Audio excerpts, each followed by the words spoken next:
without saying where, because I don't know where. I know this is not like me. I know that. But please believe me, I am safe, and I'm not crazy. I felt as though if I didn't do this, I wouldn't be safe, and I would be crazy. I have no idea what will happen next. I'm in a small Holiday Inn 180 miles from home. I have a view of the pool. Beside me, I have a turquoise journal, tooled leather, held closed by a thin black strap wrapped around a silver button. I bought it the day before I left. Normally, that kind of thing would not appeal to me, but it seemed I had to have it. I opened it, looked at the unlined pages, closed it back up, and bought it. It was far too expensive, $40, but it seemed to me to be capable of giving me something I'd pay more for. I thought, I'm going to buy this journal, and then I'm going to run away. And that's what I did. I don't mean this to be against you. I don't mean any of it to be against you, or even about you.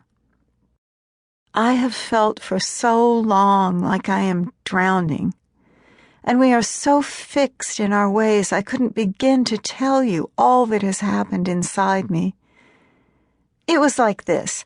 I would be standing over you, pouring your coffee and looking down at your thinning hair, and I would be loving you, Martin, but I would feel as though I were on a ship pulling away from the shore. As though the fact of your sitting there in your usual spot with cornflakes and orange juice was the most fantastic science fiction. I would put the coffee pot back on the warmer and sit opposite you and talk about what was in the newspaper, and inside me would be a howling so fierce I couldn't believe the sounds weren't coming out of my eyes, out of my ears, from beneath my fingernails. I couldn't believe we weren't both astonished, made breathless, at this sudden excess in me, this unmanageable mess. There were a couple of times I tried to start telling you about it, but I couldn't do it. There were no words, as even now there are not. Not really. I'll call Ruthie. I'll tell her. You can tell everyone else anything you want. I mean this kindly, Martin. I'll write you often.